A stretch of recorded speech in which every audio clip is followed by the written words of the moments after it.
I feel like Zelda is me connecting with all different parts of myself. It's a connection of old European style, of New York style, and then my Australian culture. And I just think it's a blend of all those things, as well as the desire to disrupt people's idea a little bit of bread. Today on Dirty Linen, we are talking to somebody who I came into contact with because of my deep love of bread.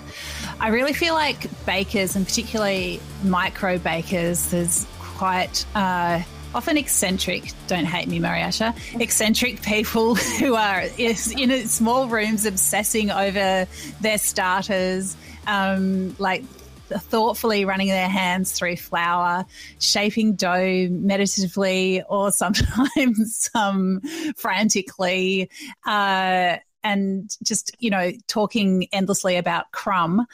I feel like these are my people. Bakers are definitely my people. I feel very at home in that world. Not that I'm in any sense a successful baker myself, but I am bringing into the conversation on Dirty Linen Maaryasha Werdiger, who has brought sourdough bread to the Orthodox Jewish community in Melbourne in a way that I don't think has really been done before. And Maaryasha has just opened her first shop, which is huge in the Jewish community. Maaryasha, welcome to Dirty Linen. Thanks, Dani. Thanks for having me. I think the first time that I was lucky enough to try your bread, I had to go to a garage down a dead-end street, and there were a lot of there was just a lot of Orthodox Jews there lined up to get their brown paper bags pre-ordered of, your loaves and your pastries. And it was just an incredible scene. Can you tell us about the progression of your bakery from its ghetto origins to one of the inner South's busy little shopping strips? Yeah. And when you talk about that, I really, it brings me really good memories. I feel really lucky with my customers, really, really lucky, because they've come with me from the beginning all the way.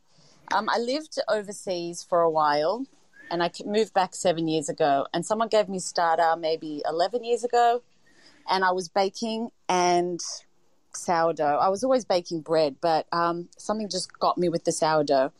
But I found it quite dense. So I went on a whole mission to try and make my bread better. And at the time, there wasn't any resources or books. There was very little on YouTube. And then I just found myself obsessing over how to make it better. And I would there was 2 sourdough bakeries around, and I would go there and bug them and say, how do I do it? How do I do it? And then by the time I worked out how to make a bread that I really envisioned in my head and made it the reality, we moved back here, and no one around me had ever had anything like that, or not for a really long time.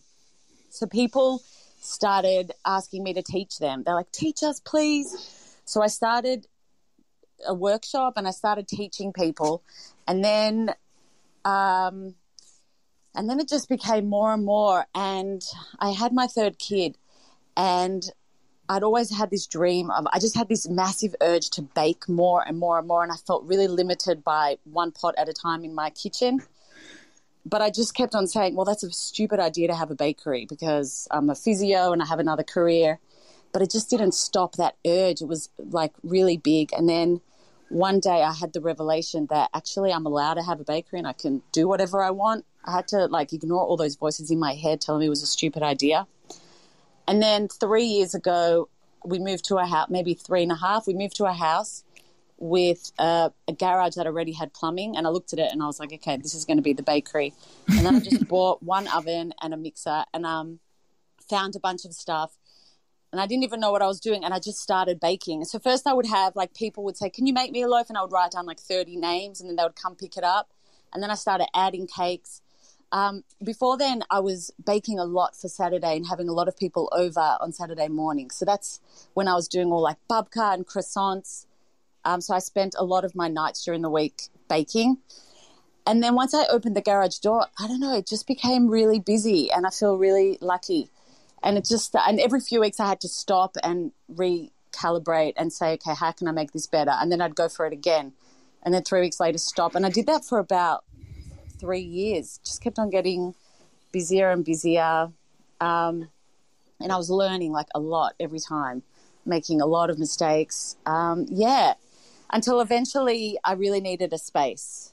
It was like taking up too much of the house, and then I just spent a lot of the year last year during COVID. I'd bake Thursday, Friday and spend Monday, Tuesday, Wednesday trying to sort out all the business side because I really had no experience of that. And then 2021 started and I found this space and I made it work. Well, I'm trying to make it work. It's only been open. Yeah. And my customers have come and I feel really lucky. Yeah. I mean, I feel like, sourdough has been definitely at the forefront of the baking scene in Melbourne, for, I want to say 15 years at least. There's people doing it before that, of course. But no one in the current scene. But why? Tell us. I mean, a lot of people know nothing about the kosher community. Tell us about that community and why they weren't already eating good bread. Well, first I'll just say that when I was living overseas, my obsessiveness with sourdough, I was alone, but then I slowly found more people on Instagram. Actually, we kind of like connected and found each other, and there was a very big movement in Australia. And there was a few other people doing that as well, like on their little mission doing it. And then we started meeting and we started connecting and supporting one another. And I also found some other crazy women bakers. There's not many, which it's kind of like the new wave of sourdough bakery. Like there was, and I feel like that's kind of been happening in Melbourne in the past 10 years or so. And now it's growing a lot. But they have also been there and supported me, and we support each other. And that's like completely separate from the Jewish community. I think the bakeries in the kosher community haven't changed at all in the past 30 years at all. There was no real sourdough. There was no real rye bread. I don't know why. I'm not sure. The whole food scene in the Jewish community in Melbourne didn't really inspire me much at all. I wanted to create something that I personally wanted to eat. They haven't changed in terms of like ethics, environmental, really grain economy. I don't know why. I don't know, because a lot of the people are originally European and I get a lot of how this is what they used to have when they were younger. And I think my great-grandfather was a baker in Australia, in Perth. They moved to Australia and he was a baker.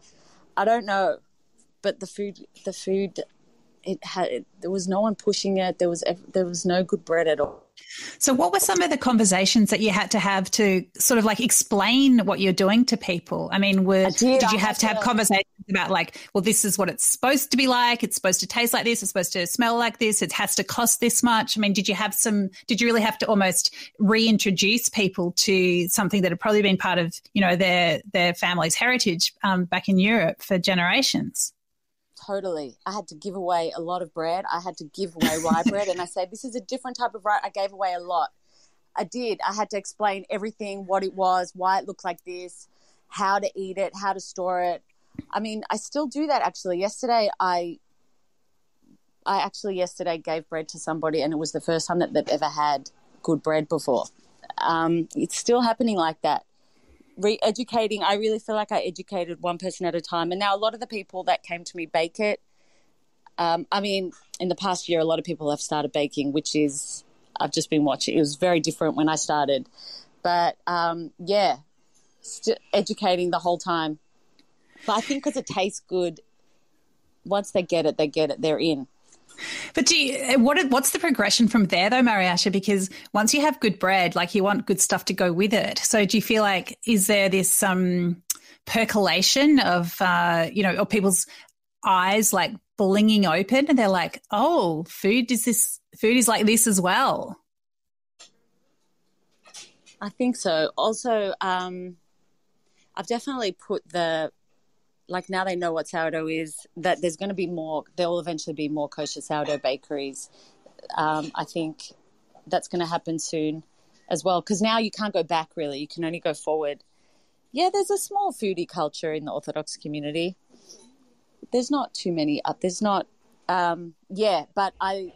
nice to also be, I guess, the only option for a lot of people. like I think I thrive on that as well. Like I know that I'm very much a part of their life, and I know when it's their birthday, and I know what their husband likes or what their wife likes or what their kids. I think I enjoy that a lot. I think it gives me a lot of energy to keep going, actually, that relationship. Well, I remember one time where I went to, it wasn't your garage, you had to move garages for various reasons. The queues got too big on your street, I think. And there was this woman who was coming to buy like 8 loaves of bread, and she was FaceTiming her, I think it was her father or her uncle in San Francisco. And so he's on the phone with, the big beard, and the whole family knows you. So she faces the phone around so he can say hello to you as you hand over the bread. Like it's just there's just so many connections in that community. But I think, the Orthodox Jewish community, the kosher community it's pretty closed off to the rest of the community. Can you just give people a bit of a primer on, what's eaten when and what's not eaten? Right. Bread has a different, so I guess to explain what makes bread kosher in general. So that's why a lot of people can't go anywhere else. Bread has its own laws compared to other food. Other food, there's laws concerning mixing of meat and milk and how meat is killed and how dairy is made. But bread actually, the oven has to be turned on by a Orthodox Jew, and there has to be I have to make a blessing on all the bread. And this sort of is a spiritual thing that goes back thousands of years it's thousands of years old. So if it's not blessed by a Jew and if the oven's not turned on by a Jew or essentially baked by a Jew, then the bread isn't considered kosher enough for a lot of people. So I guess that's why they're very limited. Which means that my ovens have to be, and bread can only be, it has to be vegan. It can't be a dairy at all. I have to separate that a lot. So my ovens, I can't use dairy in them. There's like a lot of those restrictions that I have that are different to other bakeries. And that's why the Orthodox community is often, they can't eat out at other places because they don't follow those laws. So it limits them a little bit. Yeah. The Orthodox community is not too big, but it's very active and it's very close, it's good and bad. But I'm enjoying it mostly. And do you feel like you're catering to that community mostly, or are you hoping that everyone's going to come and enjoy your bread? It started with friends and family, and then it grew and grew and grew to more like friends of family. So it was people that I knew. And now I would say it's mostly Orthodox, yeah. And also it's been very hard to get to. It's been like this secret society kind of thing, not on purpose, just because it was pop-ups and it was moving and it was in my garage and I'm very limited in what I could make. So it was not accessible for a lot of people. So I think the shop is going to eventually make it more accessible. I'd also like to think that I'm doing different kinds of breads that will appeal to people that are not in the Orthodox community, or I'm doing Jewish style foods from like old school Europe or Brooklyn that no one else is really doing. So I'm hoping to be more accessible to a lot of people, actually, people that are looking for something a little different or old school bread or, yeah.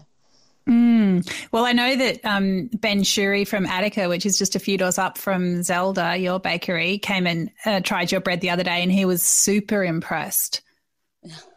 I was very humbled, yeah.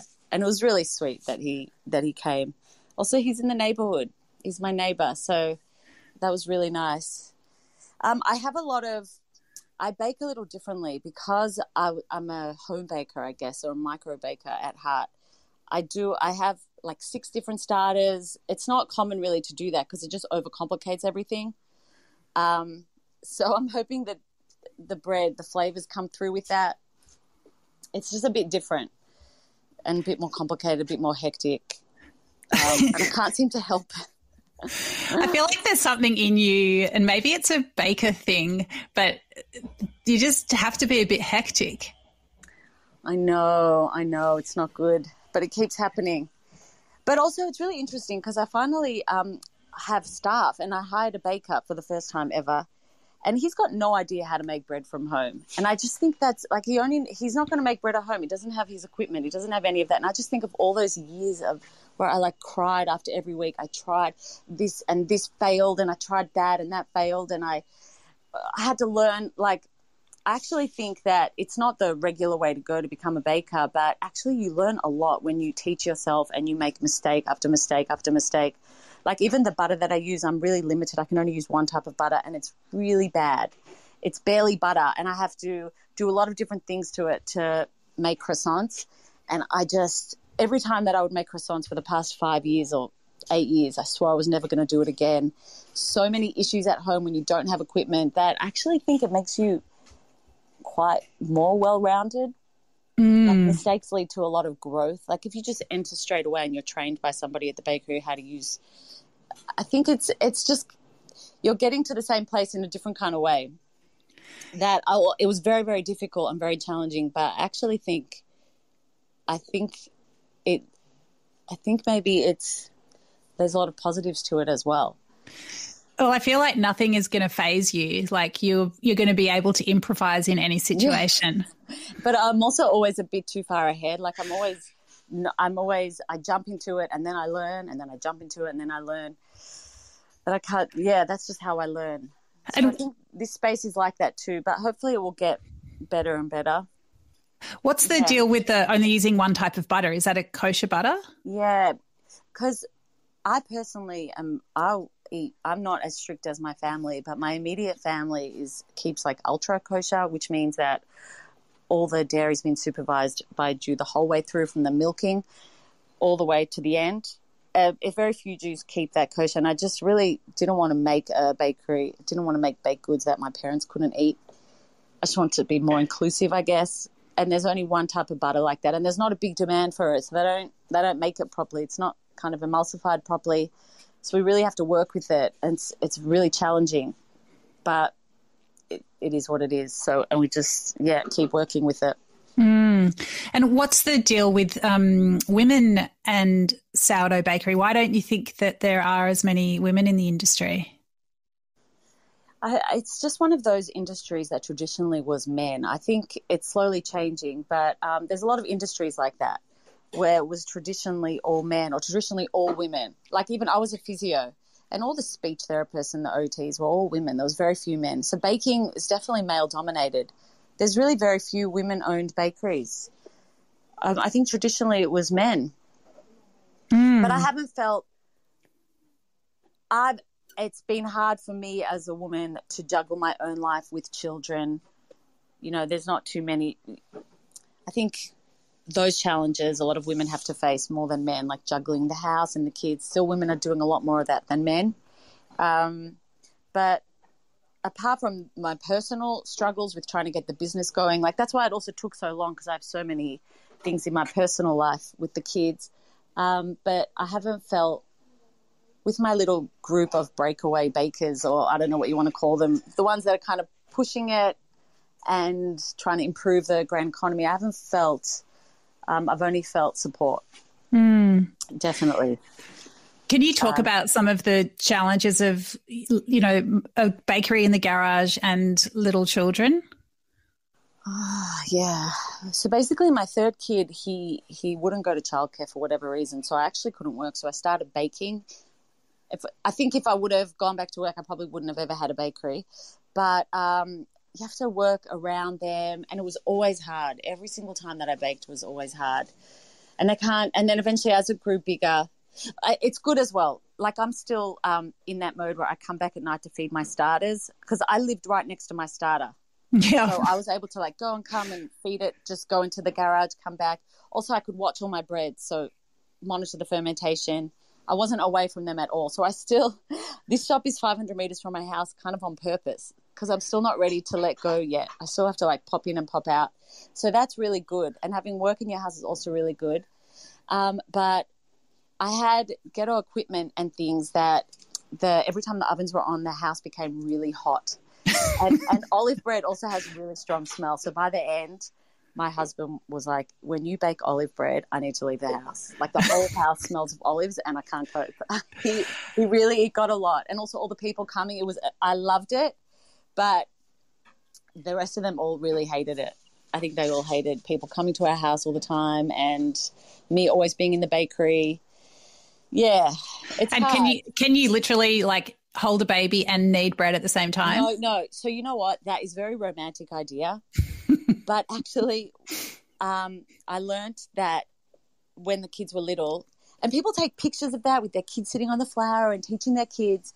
But actually, once it became a fully functioning micro bakery, I actually had to make like a very strong red line that they weren't allowed to come in because it's actually dangerous. So when I look at those pictures, and also I think the sourdough, the chaos and the work and the long hours caused a lot of chaos in my house because I couldn't manage everything. So I had to really learn over time how to manage everything.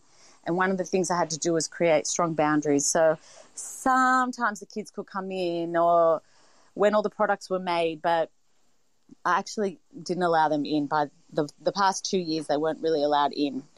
And they learned that it's a romantic idea that in reality is quite dangerous. So, and it was annoying as well. But I got to bake at night around them, popping in, popping out. I had to get more house help. Yeah. So this separation is actually, I think, good for the family. Also, there was a lot of overflow in my house because it's not a big house. So once you get flour deliveries and they kept growing. So I would first have 5 bags and then 10 bags and then 18. And then all the rest of the ingredients would like spill over into my house from the garage. And then I had to get more fridges in my house. So by the end, half the house was bakery. So like wasn't so good. So now we're working hard to try and turn my house back into a home. It's actually going to take a bit of time. And in the meantime, you're going to be just checking that the baby's sleeping at the bakery and just walking down and sneaking little peeks at the loaves and the starter and making sure that they're snuggled and cozy. Yeah. My 5 started. I come back at night and then I go, but that's not my goal. Eventually I'll get better at that. That's separation. So now I've moved. I have help now, but I'm still only open once a week and then twice a week. It's a bit different than a normal bakery, I guess, that does like a big opening. We're ready. Here we are, open Monday to Friday. But because I guess it's like a natural progression of the garage, it's still a little bit like I'm working as hard as I can, but I gave myself a month for soft opening. And then after Easter, I'll know exactly when I'm open. And because I still also, I want to try and make a bakery that's sustainable. Like the garage was not sustainable. I want to be able to, make it like that it will work with my life and that will work for the customers and that it's more accessible to more people. So it's just taking me a bit of time. So it's a little bit unconventional like that. It's so funny to me that you say after Easter instead of after Passover. Yeah, well, they're the same, so it's okay. So Pesach, we have to shut for a week, Passover, because that's forced holiday. Yeah. I'm not allowed in at all, yeah. Explain that to people. Explain what Passover is. It's the least, we have a lot of festivals. The years revolve kind of around festivals, which I guess a lot of people's do. But Passover is the least fun festival, to be honest. And you are not allowed to have any leavened products. So in terms of bread, like baking powder is not really considered leavened. No bread at all. You're not allowed to work with bread. You're not allowed to own bread. You're not allowed to I'm not even allowed to get other people to work. If I own the business, it has to be shut and there's no crumbs in your house. There's a lot of reasons why, and it goes back a long time. Like some of them are to honour what happened when the Jews had exodus from Egypt, and they said that they didn't have time. So this is really interesting because we grew up and we were always taught in school that we eat matzah, which is an unleavened flatbread. It's just flour and water, and you have to quickly mix flour and water, and then it has to be baked before 18 minutes, and then it's considered kosher matzah. So it looks like a cracker, but it's almost barely, it's unfermented flour and water just mixed together. Yeah. So we were always taught that the Jews had to leave Egypt really quickly and they didn't have time for the bread to rise.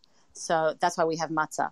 That's one of the reasons. So that's what they taught us always in school. And then only a few years ago, and I always used to wonder, like, why wouldn't they have time for the bread to rise? Bread rises in like half an hour. That doesn't make sense. And then only a few years ago I was teaching a workshop and it suddenly dawned on me that it was because all their bread was naturally fermented. So what happens is that why 18 minutes as well? First I realized, it was naturally fermented, which means it didn't rise quickly. So they didn't have time for it to rise because naturally fermented bread rises very slowly. And then I realized, what's 18 minutes about? Like, what happens at 18 minutes? And then I realized, like, if you mix flour and water together, it will ferment naturally just because of the bacteria in the air. So I actually think it's connected. Like, once I had a deeper understanding of what happens when you, like, natural spontaneous fermentation between flour and water and how it works, I understood matzah. Oh, that is so interesting. Yeah, that is really amazing. Yeah. I never thought of that either. I just, Yeah. They also say that leavened, these are just other interpretations, but that leavened bread is kind of like a leavened ego and unleavened bread. They kind of compare it to ego. So the idea of the festival is also to rid yourself of your ego. There's a lot of different interpretations, but it's a very strict law that a lot of people keep where they don't have any bread. Yeah, so you got to close, which is good in a way. It's going to, I think it will force me to reflect a little bit and then be able to, and it corresponds with Easter often. Yeah, so that's why I'll get the proper signage, and when we're open I'm giving myself until then. It's so exciting. It's so exciting for the community. It's so exciting for the neighbourhood. And yeah, it's really amazing to hear a bit more of the backstory behind Zelda. What's your vision for it? You know, where do you want it to go, Maaryasha? I think for now, I feel like Zelda is me connecting with all different parts of myself, from my inspiration from, I mean, I do lots of different things, but it's a connection of old European style, of New York style, which was, I guess, pre and post-war. I'm very inspired by that. And then my Australian culture. And I just think it's a blend of all those things, as well as the desire to disrupt people's idea a little bit of bread, which I don't have to do as much anymore. Then I really had to, but and also where there is a focus on flavour, so it's not going to look perfect, and I guess it's and it's not always going to be the same, but a place where you know that whatever you're eating, every single level of it has been thought about, and a place where you can try different things, a merge of different cultures, celebrating Jewish, Australian. I think it's going to be small, and I'm not sure, but I think maybe Wednesday to Friday type thing. Okay. Yeah. Well, I love it. I love your obsession, and I love the way that you go deep into it, and I know that you're always going to be like stressing over the next incredible product that you're going to bring to market. But yeah, thanks for doing what you do, Maaryasha, and thanks for telling your story today. I felt it from the beginning, your support. I really did, and I really appreciate it. I think what you're doing is really special. So yeah, supporting it is really easy. Thanks for the bread. I'd love to feed you. I do love feeding people, if you haven't noticed. Okay, thanks so much. Thanks, see ya. This is Dirty Linen, and I'm Dani Valent. We air the issues that the hospitality industry finds hard to talk about. We spend a week thrashing around each issue, hearing from different people with unique perspectives. We want to hear from you as well. If you have something that needs to be said about a topic, get in touch so we can include your perspective. Contact us at dirtylinenat.deepintheweeds.com.au or hit us up on Insta at Dirty Linen Podcast. We can't wait to hear from you. This is a Deep in the Weeds production.